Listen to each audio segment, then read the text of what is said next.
Buenas tardes a todos y bienvenidos hoy 29 de marzo de 2022 a este ilustre Colegio de Abogados de Sevilla, en el que como coordinadora de la sección de procesar de nuestro colegio tengo el honor de presentar la ponencia en la que seguidamente vamos a tener el placer de disfrutar sobre el principio de transparencia y su aplicación al contrato de seguro. Ante todo, agradecer a VLEX como patrocinador de este segundo congreso sobre el derecho de los consumidores, a todos los asistentes, bien presencialmente, bien a través de streaming, y sobre todo a nuestros dos ilustres ponentes, don Francisco Javier Orduña Moreno y doña Vanessa Fernández Escudero. Y antes de darles paso a su disertación, no sería de recibo no hacer una breve alusión a su currículum.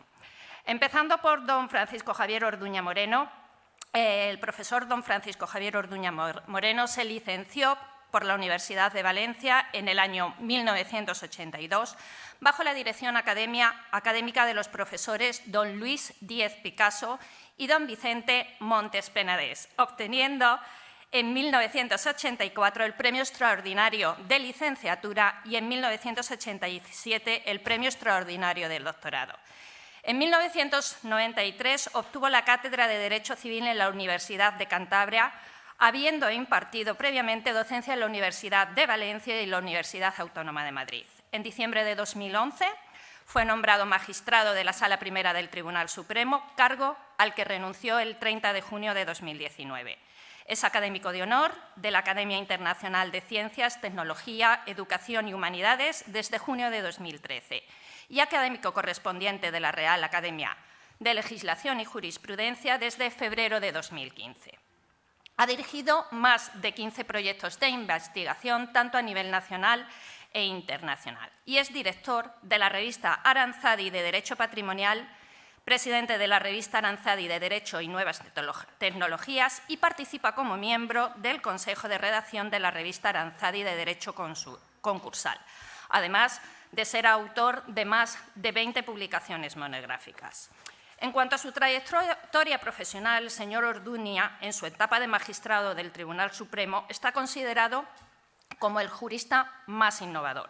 Sus ponencias y votos particulares han modernizado nuestro derecho privado en materias tan importantes como el maltrato psicológico como nueva causa de desheredación, la actualización de instituciones como el ius dilationis, la cautela socini, la moderna configuración de la cláusula rebus sic stantibus y el reconocimiento del criterio de conservación de los contratos como criterio general, pero sobre todo su aportación ha resultado trascendental a nuestro derecho de consumo y contratación bancaria a tenor del nuevo valor de transparencia. En cuanto a los premios que ha venido obteniendo, ha recibido el Premio Justicia de la Generalitat Valenciana 2013 en reconocimiento a su esfuerzo y excepcional aportación a la justicia, Premio Jurista del año 2019 por el Ilustre Colegio de Abogados de Málaga, primer premio de la Asociación Nacional de Consumidores de 2019 de los Colegios de Abogados de Madrid y Barcelona y ha sido condecorado por el Ministerio de Justicia con la Cruz de Honor de San Raimundo de Peñafort en el año 2019. En relación a doña Vanessa Fernández Escudero, decir que es socia de BPV Abogados en la oficina de Barcelona. Cuenta con más de 20 años de experiencia profesional en Derecho Civil en materias tanto de Derecho Procesal como Derecho Bancario y de Consumo. Ha intervenido en numerosos procedimientos civiles dentro de su especialidad, actuando en diferentes sedes territoriales e instancias, siendo reconocida por el directorio Best Lawyers como una de las abogadas más destacadas en 2020 y 2021 en el área de litigación y colabora como profesora de la Escuela Judicial tanto en el Colegio de Abogados de Barcelona como en la Universidad Complutense de Madrid. Dicho todo esto, doy paso a los ponentes para que empiecen con sus disertaciones. ¿Usted primero? Buenos días. Para mí es un placer estar aquí con todos vosotros, por lo tanto, agradecer públicamente la deferencia que ha tenido el Colegio de Abogados de Sevilla de invitarme y a VLEX, por supuesto, también. digamos, también por su referencia de patrocinar este evento y hacer posible un poco pues, estas jornadas, que son unas jornadas pues, de información, pero también de reflexión en la medida de lo posible, pues de los temas que se tratan. Aquí vamos a hablar básicamente de la proyección de este derecho de consumo en el contrato de seguro. Bien, yo me voy a limitar un poco a unas, por decirlo de alguna forma, a unos trazos generales, ¿no? Porque dado que es un ámbito del derecho de consumo, pues me parece interesante valorar un poco en qué nivel o qué inercia lleva el derecho de consumo en general, y luego pues, apuntar una serie de características que creo interesantes desde el punto de vista de su proyección y sobre todo de la forma como se proyecta el contrato de seguro. Porque después ya mi magnífica compañera Vanessa pues ya incidirá un poco en aspectos más concretos, ¿no? Nos hemos distribuido un poco así la exposición. Bien, en primer lugar, ¿cómo va el derecho de consumo? Bueno, aquí hay que decir en términos generales que, como todo principio, porque hay que recordar que la protección de los consumidores está contemplada en el artículo 51 de la Constitución española y, por tanto, dentro de los principios rectores de política social y económica, principios que fueron llamados por algún sector, desde el punto de vista de su incidencia, como meros principios programáticos, pero sin duda principios normativos, pues se va desarrollando, vamos a decir, a distintas velocidades según los contextos que estamos. Pero en general, y yo en ese sentido soy optimista, sí que es verdad que cada vez se van afinando más los mecanismos que desarrollan y concretan este derecho de consumo, fundamentalmente entendido, por lo menos a nivel constitucional, como un principio de protección de consumidores. ¿Por qué digo esto? Lo digo fundamentalmente, y aquí ya empezamos un poco a dar claves, porque es básico para entender este desarrollo y después para los abogados y abogadas que realmente defendéis posiciones de consumidores, usuarios y clientes en general, pues tener en cuenta que el principal instrumento a través del cual se está desarrollando realmente este principio programático de la Constitución es fundamentalmente a través del principio de primacía del derecho de la Unión Europea. Esto ha sido fundamental. Es decir, el principio de consumidores, de manera programática, ha cobrado una materialización como norma jurídica, ahora lo veremos, desde el punto de vista de la implementación de los tratados de la Unión Europea y fundamentalmente a la luz del Tratado de Funcionamiento de la Unión Europea y de la Carta de Derechos Fundamentales de la misma Unión Europea. Bueno, aquí Jesús Sánchez es un especialista en los temas de orden público comunitario, que es importantísimo, los criterios de convencionalidad también, incluso previstos en la propia Constitución. Bueno, pues tenemos una base muy importante para decir, oiga, mire usted, con todos nuestros respetos, el principio de defensa general de los consumidores fue un principio programático, pero ahora es algo distinto, es algo más que un mero principio programático. Es un principio que está configurado a través del principal instrumento de armonización del derecho europeo, del espacio europeo, del mercado interior y de su equidad, que veremos también en qué consiste, fundamentalmente nada menos artículo 4 bis de la Ley Orgánica del Poder Judicial a través de la primacía del derecho europeo. ¿Y qué es la primacía del derecho europeo? Pues la primacía del derecho europeo fundamentalmente son los tratados que realmente realiza y la Unión Europea y fundamentalmente sus reglamentos y sus directivas. ¿Qué es lo importante de este reglamento y directiva? Pues obviamente son fundamentalmente dentro de lo que es el espacio armonizador, pues básicamente lo que entendemos como norma armonizada. Fundamentalmente son normas armonizadas y estas normas armonizadas, que son el instrumento que tiene la Unión Europea para conseguir que ese espacio europeo sea igual, que haya un tratamiento uniforme en todo el espacio europeo, pues se hace a través de normas armonizadas que responden en última instancia al orden público económico y que en algunas cosas o en algunos aspectos tienen fundamentalmente incluso la característica de orden público, de norma imperativa, orden público. Por ejemplo, el principio de efectividad del artículo 6.1, desde el punto de vista de norma imperativa, etcétera. Pero también es muy importante que digamos, y un poco aquí también estamos ya entrando en esta labor, aunque esto, claro, tengo ahora 15 minutos, ahora voy a ir deprisa y corriendo, el reloj, la verdad es que estas jornadas tienen un reloj así inquisidor, ¿no? Y dice, bueno, te quedan 15 minutos, bueno. bueno, más o menos ya he dicho dos cosas importantes.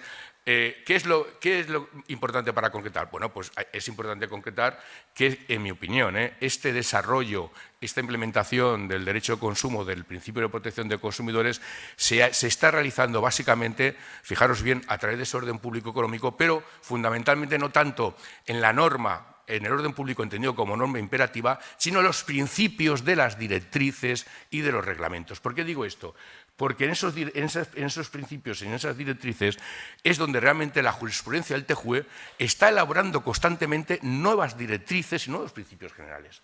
Así ha surgido el principio de transparencia. El principio de transparencia surge de una directiva, de la Directiva 93/13, ojo, importantísimo para los que me están escuchando, que constituye, según palabras del propio Tribunal de Justicia de la Unión Europea, un instrumento central para lograr la equidad del mercado en el espacio europeo.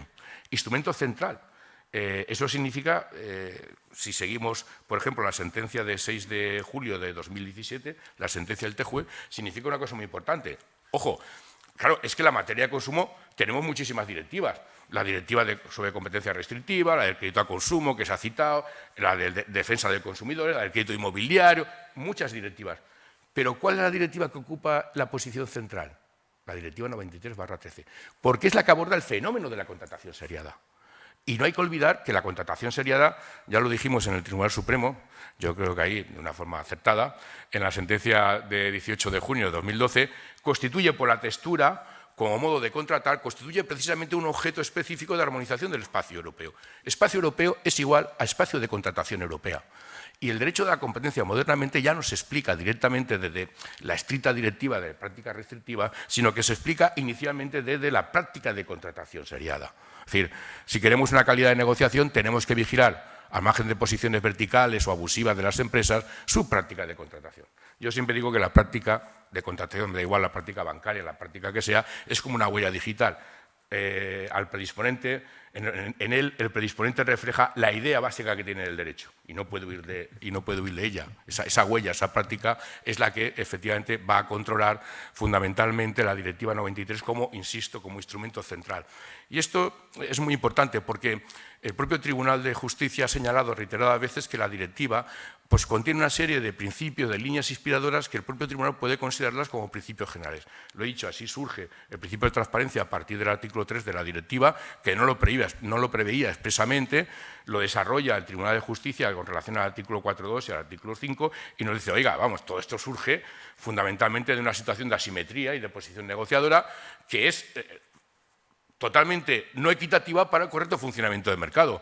Como correcto funcionamiento del mercado lo que quiere es defender fundamentalmente la libre competencia, la igualdad de trato en la competencia y, en última instancia, la decisión informada y libre del consumidor, oiga, pues tenemos que poner unos controles o unos ámbitos delimitados. Bueno, ahí surge ese control de transparencia como una derivación, proyección específica del principio de buena fe que cita el artículo 3, pero como un control o como una función, digamos, social de control distinta a lo que es el control, digamos, del justo equilibrio de las prestaciones de los derechos y deberes entre las partes. Bueno, esto es muy importante entenderlo, porque efectivamente la directiva es de aplicación de oficio y de aplicación necesaria con independencia de su posible concurrencia con otras directivas. Aquí se ha dicho muy bien, las directivas y el reglamento de la Unión Europea no tienen como función, no sé, regular el mercado de la validez o de los requisitos fundamentales del negocio jurídico, del contrato. Eso ya son las legislaciones nacionales. Lo que se ocupan fundamentalmente es de articular aquellos instrumentos, juicio de abusividad, en aquellos ámbitos en donde el mercado europeo sí que determina la competencia de la propia Unión Europea. Y eso hay que ir al Tratado de Funcionamiento de la Unión Europea, artículo 4, etcétera, donde hay una competencia compartida clarísimamente sobre protección de consumidores y otros muchos principios, ¿no? Pero aquí es importante que tengamos en cuenta, bueno, vamos a aplicar la Directiva 93/13 y vamos a decir, lo primero que diría yo, oiga, mire usted, esta directiva es de aplicación transversal. Y, por tanto, fundamentalmente significa que está en el centro del eje de armonización del espacio armónico de las distintas directivas en materia de consumidores. Es verdad que la Directiva de Crédito al Consumo nos precisa en qué consiste la TAE. Jesús ha hecho un esfuerzo para explicar en qué consiste la TAE, pero para ver en qué consiste la TAE y ver si efectivamente esa información en ese momento puede ser calificada o no de abusiva, tendremos que ir a juicio de abusividad, a los controles establecidos en la Directiva 93 y a sus definiciones y desarrollos conceptuales acerca de qué entendemos fundamentalmente como cláusula abusiva y los efectos de la cláusula abusiva, que no lo recoge obviamente la Directiva de Crédito al Consumo, sino que simplemente lo precisa. Por tanto, interpretación fundamentalmente transversal. Pero esto es importante porque también esta sentencia que he citado lo que nos dice también es que, ojo, que la Directiva 93 es trascendental fundamentalmente para esta aplicación armonizada y, por tanto, se aplica con independencia de las demás directivas que en materia de consumo, sino que también, esto es importante, se aplica a todos los contratos, por distinto que sean, y a todos los sectores económicos. ¿Qué significa esto? Pues significa lo que decimos al principio, oiga, a estos efectos el mercado como espacio es una unidad de tráfico de contratos. ¿Cómo definimos el mercado? Pues Irti ya lo definía, se podía definir como, oiga, de acuerdo con el intercambio de bienes y servicios, pues es una unidad jurídica de todos esos intercambios de bienes y servicios, evidentemente. Por eso decimos que el mercado europeo de la contratación responde a una práctica de contratación seriada, que es, en la medida de sus competencias, analizada, regulada por la norma comunitaria. Bien, esto es importante porque dentro de ese mercado, ese mercado se abre a los distintos sectores económicos. Lo digo porque esta idea también hay que tenerla en cuenta, lo tenéis que tener en cuenta, porque nosotros aquí seguimos administrativamente con una supervisión, digamos, del siglo pasado. Si vemos al supervisor, veremos que insiste banca, seguros, productos de inversión. Oiga, esto ya no es así ni siquiera en la práctica, donde vemos que hay seguros, que no sabemos si son seguros o son productos de inversión, donde vemos que hay, o al revés, donde vemos además que hay contratos que adquieren un carácter complejo porque mezclan distintas directivas y donde vemos que, por ejemplo, en el mercado de los servicios de seguro de deceso, que es un tema muy importante que ya se verá en el futuro, y de las prestaciones de los servicios funerarios, pues hay una pluralidad de prestación de servicios. Oiga, la configuración contractual. Bueno, eso el Código Civil no llegó a vislumbrar la tipicidad contractual, solamente pensaba que había contratos típicos, pero automáticamente en la segunda mitad del propio siglo XX hubo toda una eclosión sobre la teoría de los contratos y su atipicidad, contratos nuevos que surgían constantemente y que teníamos que ir acomodando, vistiendo según. Bueno, pues esto es lo que está pasando también en el ámbito de la Unión Europea. Ese mercado de condiciones generales responde muchas veces a una complejidad de contratos y, por tanto, sobre esos hay que verter fundamentalmente la directiva en todos los sectores económicos. Por tanto, el principio de transparencia que surge desde el punto de vista de la directiva surge también fundamentalmente como un instrumento para aplicar la directiva, pero también como un instrumento o principio general en la contratación seriada, con independencia del tipo concreto del contrato que se haga. Y aquí, aunque me quedan muy pocos minutos, voy a decir muy brevemente varias consignas que yo creo que deben presidir realmente la interpretación. En primer lugar, el principio de transparencia es un principio que, como su base la tiene en la Directiva 93, es un principio también transversal, es decir, se aplica fundamentalmente al contrato de seguro. ¿Cómo se aplica el contrato de seguro? Y aquí tenemos las dos versiones. Hasta ahora, la doctrina jurisprudencial del Tribunal Supremo pues, ha sido un poco, vamos a decir, digamos, tradicional. Ha reconocido, en última instancia, porque no puede ser de otra forma, que el principio de transparencia está en la base inspiradora del artículo 3 de la Ley de Contrato de Seguro, que obviamente es de 1980, por eso hablaba aún de cláusulas lesivas, pero se ha quedado únicamente en el arquetipo tradicional de las acciones que defienden, en este caso, al contratante, al asegurado. Fundamentalmente, de respeto de los conceptos tradicionales de cláusulas limitativas, cláusulas delimitadoras, cláusulas sorpresivas. Bueno, lo primero que tenemos que tener en cuenta, mire, la Directiva 93/13 como acción principal significa que la podemos esgrimir porque su aplicación es transversal. también os dejaré un trabajo, pero es la aplicación de transversalidad. Por tanto, está ya incidiendo en el ámbito.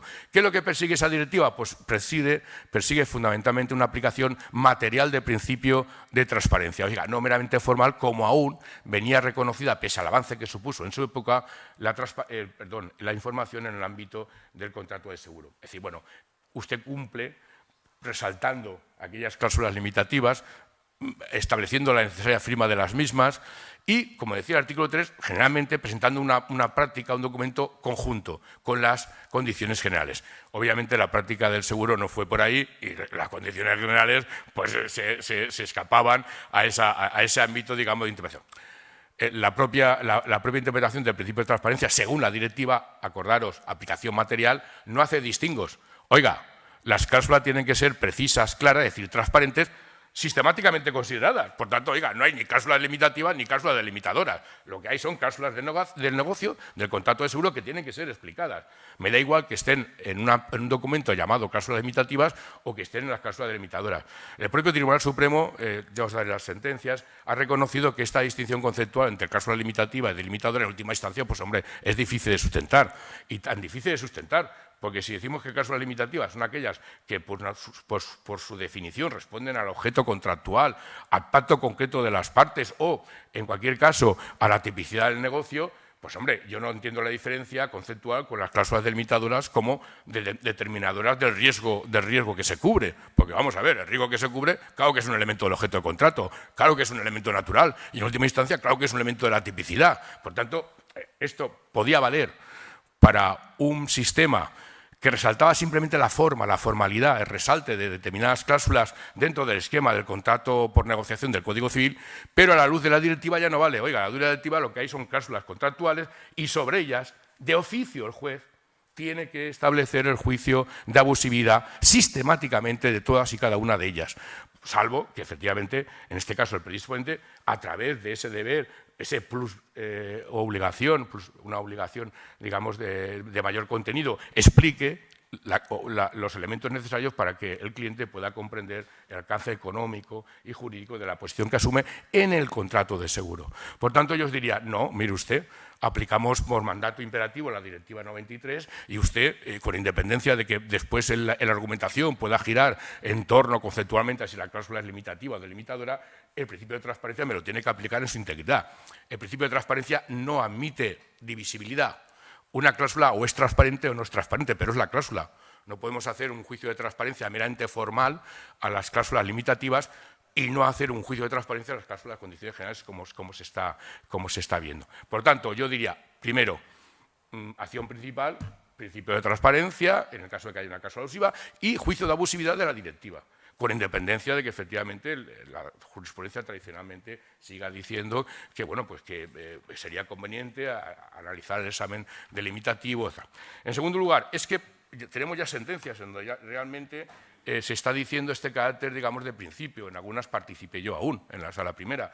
Yo resaltaría la sentencia 402/2015, de 14 de julio, en donde ya se especifica claramente que el principio como norma imperativa desde el punto de vista de la aplicación material o efectiva del mismo, el principio que inspira la regulación reciente desde el punto de vista europeo, derecho europeo, de estas cláusulas limitativas, nosotros que el principio de transparencia, como es evidente. Pero destacaría también la sentencia 101/2021 de 24 de febrero y 263/2021 de 6 de marzo, donde realmente destacan efectivamente el deber de transparencia como una obligación que tiene en este caso el predisponente, el distribuidor o la empresa de seguros, de efectivamente de explicar el contenido concreto, comprensible del contrato. Oiga, del contrato es un conjunto. Y luego la sentencia de 661/2019 de 12 de diciembre, en donde todo el mundo reconoce que se habla de una necesaria, incluso añade la sentencia, elemental exigencia de transparencia. Oiga, si estamos en este nivel, si estamos en el nivel del espacio europeo, lo que no podemos decir, lo que no podemos hacer es, lo digo para tener los conceptos claros, ¿no? Y no respetar una seguridad jurídica, aplicar conceptos, figuras jurídicas que no participan ya de ese espacio europeo. Por tanto, oiga, mire usted, la técnica del control de transparencia en el contrato de seguro tiene que ser, obviamente, la técnica que diseña la Directiva 93/13 y el desarrollo de jurisprudencia que tiene la jurisprudencia del Tribunal de Justicia, y no conceptos que obviamente con todos mis respetos son de 1980, donde lo único que teníamos como referencia era el principio general de consumidores de la Constitución, la referencia de la ley alemana de condiciones generales del 77, oiga, y poco más. No, mire usted, esto afortunadamente ha cambiado y los abogados y las abogadas tenéis que tener en cuenta que tenéis todo el derecho del mundo a exigir la aplicación material de estos principios. Luego, oye, pues, si queréis curados en salud, como pretensión subsidiaria, pues se pone lo de siempre, el carácter sorpresivo, oiga, me hace mucha gracia, el carácter sorpresivo. Oiga, como usted va y se va una sorpresa, oiga, es que esto no está dentro de la filosofía del contrato por negociación, que es a lo que responde esa dicotomía. No, oiga, el carácter sorpresivo dice, no, es que son cláusulas sorpresivas aquellas que restringen y por tanto la doctrina dice, oiga, pues si restringen y tal y no fueron realmente negociadas, eso se llama abusivas. No se llaman sorpresivas, se llaman abusivas. Luego podrán ser sorpresivas, de mala leche, no sé, como queramos, incluso simpáticas, agradables, pero son abusivas. El calificativo no es sorpresiva. O sea, una cláusula sorpresiva, oiga, pues una cláusula de confianza, oiga, pues no sé, ¿es abusiva o no es abusiva? Lo que no podemos hacer es aplicar, no sé si se me entiende con claridad, aplicar terminología, figuras que no. Por tanto, ya que llevo aquí un letrero que pone, no sé si es un letrero de circulación o pone stop, ¿no?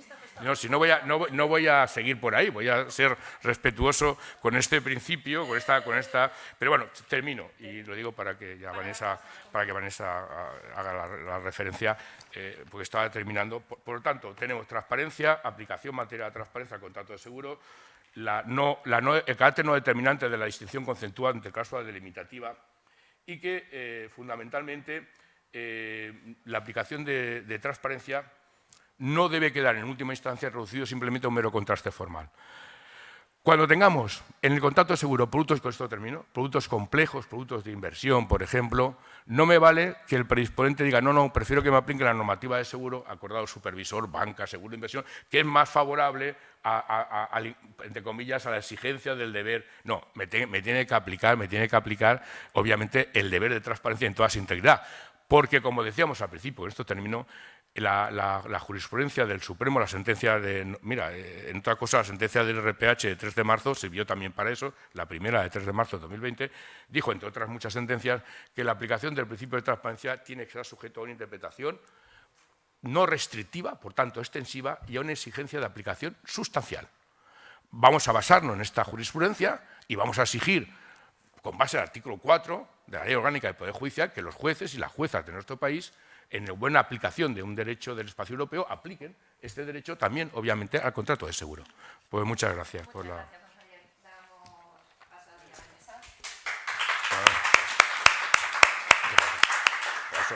Muchísimas gracias. En primer lugar, agradecer al Colegio de Abogados de Sevilla, así como a VLEX, la invitación. Y en segundo lugar, decirles que me siento muy honrada hoy. Doblemente, en primer lugar, por estar en Sevilla. Tengo una vinculación especial con Sevilla y les comentaré una anécdota, si me lo permiten, para empezar, relacionada con mi abuela. Yo me he sacado la carrera gracias a que mi abuela le rezaba, Jesús, no a San Casimiro, le rezaba a Sor Ángela de la Cruz. Y después de más de 20 años estoy hoy aquí compartiendo esta plaza con uno de los grandes. Por lo tanto, para mí es un verdadero honor, me siento doblemente honrada hoy. Y desde aquí decirles que estoy muy feliz de, sobre todo, compartir mesa con un querido y admirado profesor, Javier Orduña, del que aprendo y continúo aprendiendo a día de hoy. Y gracias a Sor Ángela y los rezos de mi abuela, pues puedo estar hoy aquí compartiendo con ustedes esta sesión. Y dicho esto, empezamos, que el tiempo es oro. Vamos a ver, como nos ha dicho Javier, el mundo de los seguros, pues, es uno de los mayores exponentes de la contratación seriada y ello conlleva dos consecuencias. La primera de ellas, pues el reconocimiento efectivamente de un desequilibrio tanto a nivel de información como de capacidad negociadora de las partes y la necesidad que tenemos también de articular una serie de medidas que reequilibren esa situación de desequilibrio. Y ahí es donde entra el principio de transparencia del que nos ha hablado, evidentemente, y también Javier. Como nos ha dicho el profesor Orduña, ¿Dónde se recoge el principio de transparencia en la ley del contrato de seguro? Pues en el artículo 3, ¿no? Nos habla de ese principio de transparencia que se incorpora a través de los típicos controles que ya están pasados de moda, ¿no, Javier? Que ya estamos en otra y ahora lo hemos visto y seguiremos viéndolo. El control de incorporación formal, pues cuando hace referencia a la entrega de la póliza y que evidentemente pues esté redactada pues de forma clara y sencilla en su clausulado, y también respecto del control de transparencia y contenido al que se refiere el carácter no lesivo de las cláusulas y la permisibilidad de aquellas limitativas siempre y cuando cumplan una serie de requisitos formales. El lío, la problemática, ¿dónde la teníamos? Pues lo que nos ha contado Javier, ¿no? En el tema de las cláusulas delimitativas del riesgo, que según el precepto en cuestión, no eran susceptibles de ese doble control de incorporación y de transparencia. Pero como bien nos ha explicado el profesor Orduña, hay una evolución ahí y el Tribunal Supremo, a raíz de su jurisprudencia, lo que hace es una labor de integración de ese artículo 3. ¿Para qué? Pues para adaptarlo a la realidad social y por ello hace toda una serie de doctrinas sobre el control de transparencia y las condiciones generales de la contratación en materia de seguros, refiriendo en primer lugar estas sentencias a las que se ha referido también el profesor Orduña. Obviamente, y como nos ha expuesto el TJUE, ya había hablado de esa exigencia de control de transparencia y de abusividad en la sentencia de 23 de abril del 2015, relacionada expresamente con el contrato de seguro.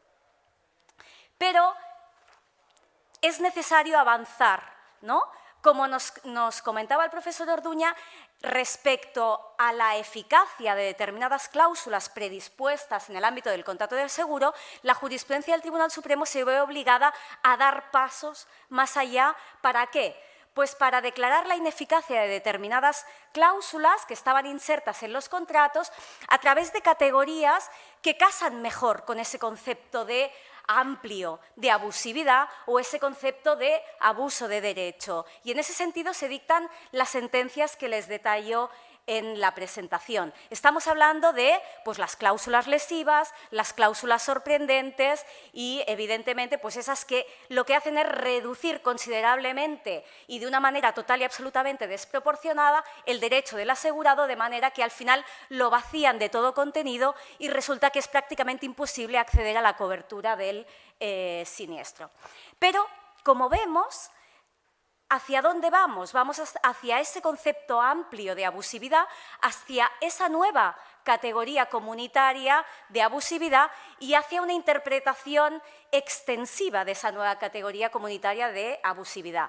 En estos supuestos y actualmente y en relación a la jurisprudencia señalada por el profesor Orduña, ¿qué es lo que se nos dice? Pues que efectivamente puede ser nula aquella cláusula predispuesta porque incumpla efectivamente pues, el deber de transparencia al que se refiere la Directiva 93/13, o bien que no respete el justo equilibrio de las prestaciones conforme a los parámetros que ha ido determinando el TJUE. Y en ese sentido han sido muy ilustrativos por los distintos autos dictados por el TJUE el 17 de noviembre del 2021 en los dos asuntos referentes al IRPH, de los que tanto hemos hablado y de los que tanto ya hemos discutido y bueno, y ahí seguimos, ¿verdad?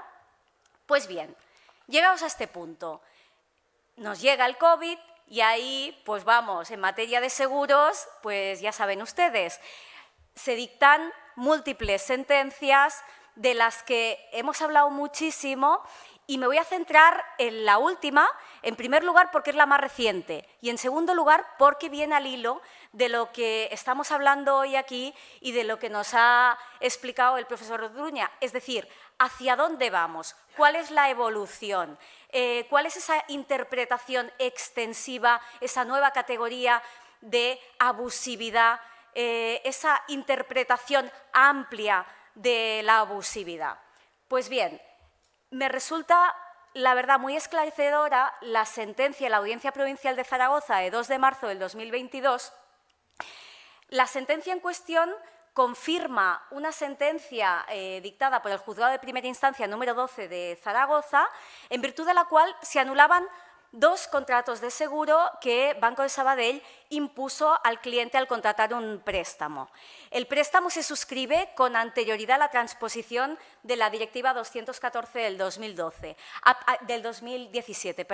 A pesar de lo anterior, el Juzgado de Primera Instancia aplica el precepto en relación con el artículo 82.1 del texto refundido de la Ley de Consumidores y Usuarios para declarar nula una serie de cláusulas a las que ahora… no declara nulas las cláusulas, declara que la práctica es abusiva y eso implica la nulidad de 2 contratos. Veámoslo. El juzgador aprecia el perjuicio en la siguiente práctica, es decir, la entidad bancaria impuso en el momento de la contratación del préstamo 2 seguros. Con una compañía determinada, obviamente estaba relacionada con la propia entidad y le impone la contratación de un seguro de vida con una duración de 20 años y una prima única de más de 20.000 euros, prima financiada. Además, le obliga a la contratación de otro seguro de protección total de pagos por un plazo de 5 años y una prima superior a los 2.000 euros. ¿Qué es lo que sucede? La audiencia estima en parte el recurso que interpone la entidad bancaria, pero reconoce que la entidad no informa al cliente de aquellas consecuencias económicas de la modalidad de pago de la prima mediante la financiación. ¿Qué es lo que viene a decir, en definitiva? Lo que viene a decir es que el consumidor puede conocer el precio de la prima, pero lo que no conoce es que a pesar de que existe en el contrato de seguro la posibilidad de desvincularse, el precio ya está pagado y no se le va a descontar del capital. Y por lo tanto, el consumidor no tiene toda la información, de lo que le supone esa modalidad de pago financiada. Además, lo que nos viene a decir la Audiencia Provincial de Zaragoza es que esa forma de pago adolecía de falta de transparencia. ¿Por qué? Bueno, pues porque decía que afectaba al alcance económico y a la comprensión que podía tener el consumidor del alcance económico y de las consecuencias que conllevaba el pago de esa prima de manera financiada. Habla de una serie de conceptos interesantes.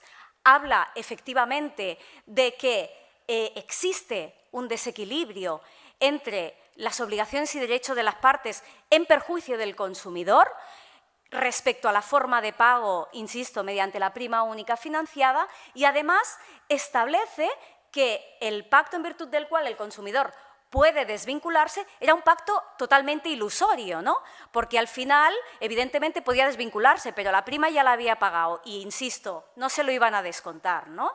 Por lo tanto, concluye la audiencia la nulidad del pacto de prima única de ambos seguros y determina efectivamente que estamos ante una práctica abusiva en base al artículo 82.1 del texto refundido de la Ley de Consumidores y Usuarios. Por lo tanto, ¿de dónde venimos? Pues venimos de plantear, pues todos los abogados, y yo me incluyo la primera, de plantear el problema en la contratación de seguros basado en la discusión de si es una cláusula limitativa o es una cláusula delimitadora del riesgo y nos obcecamos con ello, ¿no? Y la verdad es que analizando las sentencias, viendo la jurisprudencia del Tribunal Supremo, viendo el recorrido que ya tenemos, porque tenemos una sentencia del TJUE del 2015 y tenemos toda una evolución jurisprudencial del Tribunal Supremo que evidentemente ha servido para ampliar horizontes y hablar de prácticas abusivas. Ya no hablamos solo de cláusulas abusivas, es un concepto mucho más amplio, de manera que, claro, ¿qué es lo que planteábamos hasta ahora? Pues acciones directas contra el asegurador exigiendo el cumplimiento del contrato, acciones declarativas de cumplimiento en base al 1124 o incluso indemnizaciones por daños y perjuicios en base al 1101 derivadas del contrato de seguro. ¿Hacia dónde vamos? Sin lugar a dudas, vamos hacia las acciones de nulidad por falta de transparencia y abusividad. ¿Al amparo de qué? evidentemente, la Directiva 93/13, como nos ha dicho el profesor Orduña, pero mucho más, no solo esa. Texto refundido de la Ley General para la Defensa de los Consumidores y Usuarios, evidentemente, Ley de Contrato de Seguro, condiciones generales de la contratación y que no se me olvide, que me lo ha recordado Jesús esta mañana, la sentencia del TJUE de 21 de abril del 2016 que determina la cláusula abusiva en un procedimiento de insolvencia y que es importante traerla a colación porque, insisto, de lo que estamos hablando aquí es de cláusulas abusivas, prácticas abusivas en un sentido amplio, en un sentido extenso. Y ahí es donde debemos ir. Y precisamente esta sentencia de la Audiencia Provincial de Zaragoza me pareció muy oportuna, muy relevante, porque nos muestra un camino interesante.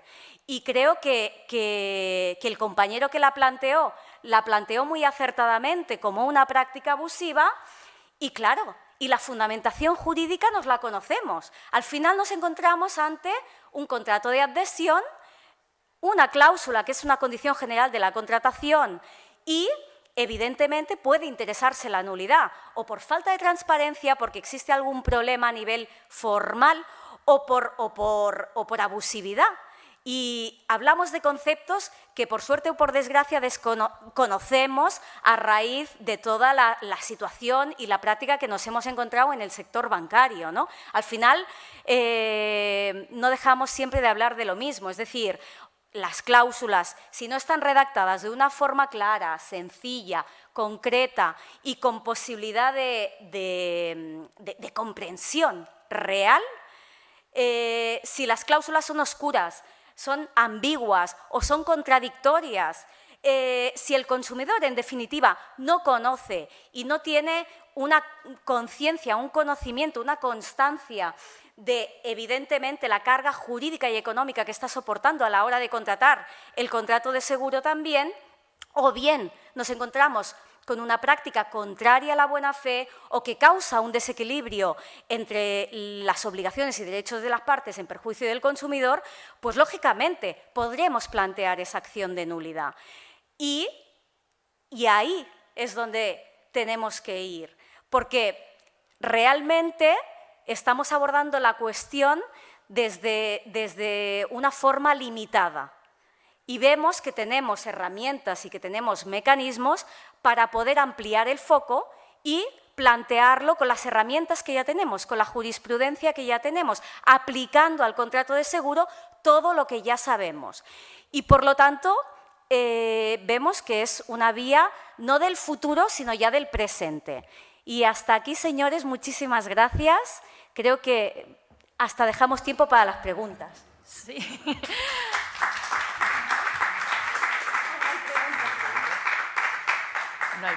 No hay preguntas. Pero bueno, ha sido un placer y un honor teneros hoy aquí, haber podido disfrutar de vuestras exposiciones, que han sido del todo ilustrativas y clarificadoras, y agradeceros en nombre de este colegio y de VLEX vuestra participación y esperando que también aceptéis futuras invitaciones. Muchas gracias. Muchas gracias.